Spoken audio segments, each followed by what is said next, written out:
ఆమ్దాల్స్ police స్టేషన్కి వచ్చినటువంటి చింతాడు రవికుమార్ ఈరోజు మీరు ఎవరి మీద ఫిర్యాదు చేయడానికి ఆమ్దాల్స్ పోలీస్ స్టేషన్? మేము ఈరోజు రావడానికి గల ప్రధానమైన కారణం ఏంటంటే నన్ను మా క్యాడర్ని ఇద్దరిని కూడా మా క్యాడర్ని నన్ను మా అందరినీ కూడా కోన రవికుమార్ గారు మొన్న ఆగస్టు నెలలో ఒక ప్రెస్ మీట్ పెట్టారు ఆయన. ఆ రోజు అందరు ప్రెస్ పీపుల్ అందరినీ పెట్టి ఈరోజు అది ఫేస్బుక్లోనో యూట్యూబ్లోనో హల్చల్ చేస్తుంది. ఆయన ఆ రోజు అనుచితమైనటువంటి వ్యాఖ్యలు చేశారు. ఏంటది?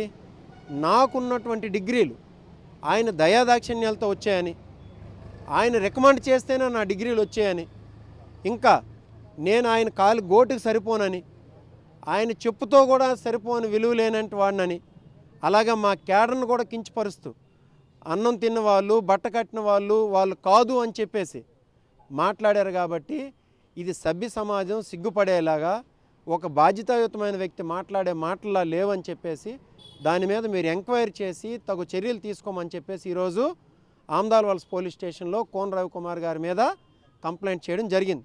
ఒక ఎమ్మెల్యే, ఆయన ఒక లెజిస్లేటర్ ఫేక్ సర్టిఫికేట్లు ఇస్తున్నారంటే అర్థం ఏంటి? ఇప్పుడు మనం పిల్లల్ని స్కూల్కి కానీ ఐఐటీల్లో చదువుతారు, ఎంబీబీఎస్ సీట్లు వస్తాయని చెప్పి స్కూల్కి పంపిస్తాం. ఏ ప్రాసెస్లో వాళ్ళు ఇంజనీరింగ్ చదువుతారు? ఇంజనీరింగ్ చదివేటప్పుడు ఆయనకు ఒక ఎంసెట్ అనే ఎగ్జామ్ ఉంటుంది, అందులో క్వాలిఫై అవ్వాలి, తర్వాత అడ్మిషన్ తీసుకోవాలి, అకాడమిక్ క్యాలెండర్ తీసుకొని 4 సంవత్సరాలు చదవాలి, రూబ్రిక్స్ ఉంటాయి, వాటి ద్వారా ఎగ్జామినేషన్స్ పాస్ అవ్వాలి, తర్వాత గ్రేడింగ్ సిస్టమ్ ఉంటుంది, ఎవాల్యుయేషన్ ఉంటుంది, దాని ద్వారా సర్టిఫికేట్లు వస్తాయి. ఇది సర్టిఫికేట్లు వచ్చే ప్రొసీజర్.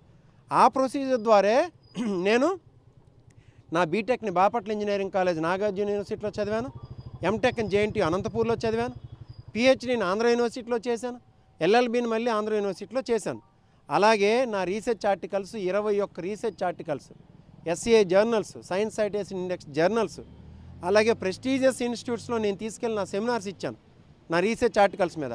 ఐఐటి కాన్పూర్లోన, ఐఐఎం రాయ్పూర్లోన తీసుకెళ్ళి సెమినార్స్ ఇచ్చి ఇంత కష్టపడి నేను సంపాదించుకున్న డిగ్రీలు అవి. ఇదంతా కూడా ఆయన దారాదత్వం, ఆయన సహకారం, ఆయన కనుసైకిల్లో జరిగిందని చేసినట్టు ఆరోపణలు ఎటువంటి ఆధారాలు ఆయనకు చూపించారు? మరి ఆయన చెప్పాలి. ఇప్పుడు ఆయన ఏ దయాదాక్షిణ్యాల మీద నాకు డిగ్రీలు ఇప్పించారు, నేను చదువుకున్న ఏ డిగ్రీ ఆయన ఇప్పించాడు, అలాగే నేను పబ్లిష్ చేసిన ఏ రీసెర్చ్ ఆర్టికల్ ఆయన ఇప్పించాడు అనేది ఆయన తెలియజేయాలి. ఎందుకనంటే ఒక సిస్టమేటిక్గా ఎడ్యుకేషన్ ఉంటుంది అని చెప్పేసి ఈరోజు చదివిస్తారు. పిల్లల్ని చదివించి సర్టిఫికేట్లు ఈ రకంగా పొందాలి, ఎంసెట్ ఎగ్జామ్ రాయాలి, లేకపోతే ఆ 4 సంవత్సరాలు కోర్స్ చదవాలి, తర్వాత ఎగ్జామ్స్ రాసి అకాడమిక్ క్యాలెండర్ ద్వారా పూర్తి చేసి ఆ తర్వాత గ్రేడింగ్ సిస్టమ్ ద్వారా సర్టిఫికేట్ వస్తుందని నమ్మి ఈరోజు పిల్లల్ని పేరెంట్స్ చదివిస్తున్నారు. అదేది కాకుండా నేను సర్టిఫికేట్లు ఇప్పించానని అంటే ఒక లెజిస్లేటర్గా అంటే ఒక ప్యారలల్ మెకానిజం జరుగుతున్నట్టే కదా. అదేమైనా ఆయన ఫేక్ సర్టిఫికేట్లు దందా ఏమైనా నడిపిస్తున్నాడా, లేకపోతే ఫేక్ సర్టిఫికేట్లు తయారు చేసే ఏజెంటా? నేను ఇంకో పెద్ద మాట కూడా నేను ఏజెంట్ అనేది పోలీసులు ఈరోజు ఎంక్వైరీ చేయాలి. పెన్నడు లేదా ఆమ్దాల్స్లో ఈరోజు పరస్పరంగా మాజీ ఎమ్మెల్యే కావచ్చు, సిట్టింగ్ ఎమ్మెల్యే కావచ్చు, ఎవరి మీద ఎవరు కూడా ఫిర్యాదులు చేసుకుని పర్వాలేదు. కానీ ఆమ్దాల్స్లో ఒక పార్టీకి లీడ్ చేస్తున్న నియోజకవర్గ ఇన్ఛార్జ్ ఉన్నారు, మీ మీదే కేసు పెట్టడం అంటే దాన్ని ఏ విధంగా తీసుకోవచ్చు?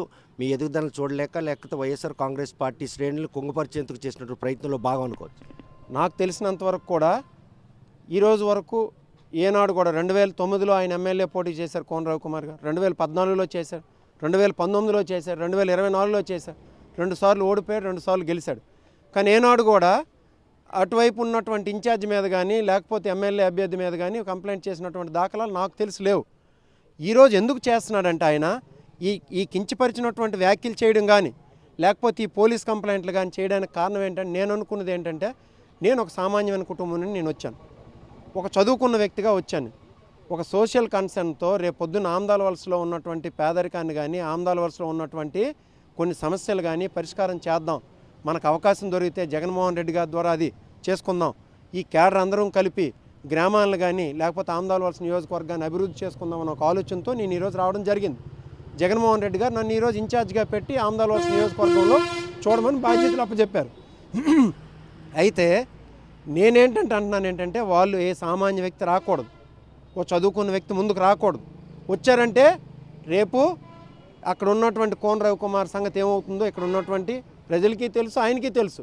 రేపు ఆ కుటుంబం ఏమవుతుంది, ఆ కుటుంబ రాజకీయాలు ఏమవుతాయని చెప్పేసి ఆయనకి తెలుసు. అందుకని చెప్పేసి ఈ కేసులు పెట్టడం ద్వారా, కించపరచడం ద్వారా చింతాడు రవికుమార్ అనే వ్యక్తిని మొగ్గలోనే తురిచేద్దాం.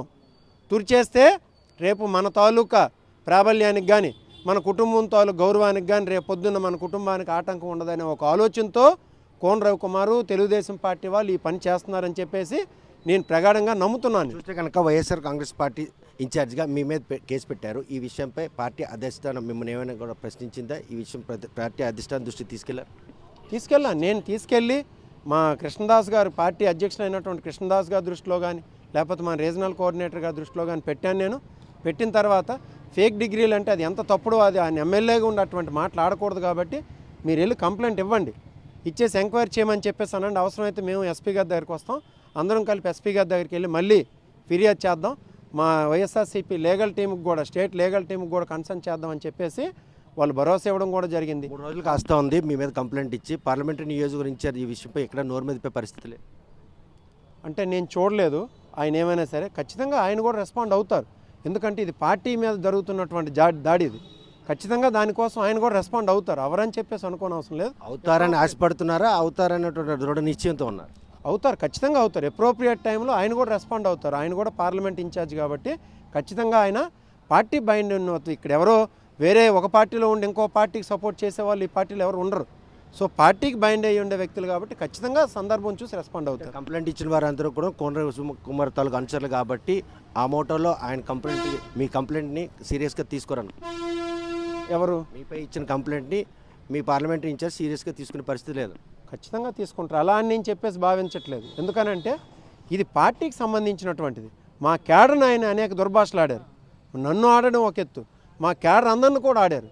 సో ఇక్కడ చింతాడు రవికుమారో లేకపోతే కోన రవికుమారో లేకపోతే ఇంకొక వ్యక్తి అని కాదు, ఇక్కడ వైసీపీ పార్టీకి సంబంధించిన విషయం కాబట్టి అది అట్లాంటిది ఏమి ఉండదని చెప్పేసి నేను నమ్ముతున్నాను. నేను చూస్తే కనుక ప్రస్తుతం మాత్రం ఆయన సంపాదించిన డిగ్రీలన్నీ కూడాను ఎడ్యుకేషన్ సిస్టమ్కి లోబడే ఈరోజు అహర్నిశలు శ్రమించి కష్టపడి సంపాదించిన డిగ్రీలు మాత్రం తన దయాదాక్షణలతో వచ్చాయని కోన రవికుమార్ చేయడం, అదేవిధంగా కాలి చెప్పుతో పోల్చడం, వైఎస్ఆర్ శ్రేణులు కొంగుపరిచేందుకు చేస్తున్నటువంటి ఈ ప్రయత్నాలపై మాత్రం తన ఎడ్యుకేషన్ విషయంలో తీసుకున్న మాటలు ఏవైతే ఉన్నాయో వాటిని మాత్రం పక్కా ఆధారాలతో పోలీసులు ఫిర్యాదు ఇవ్వడం జరిగింది.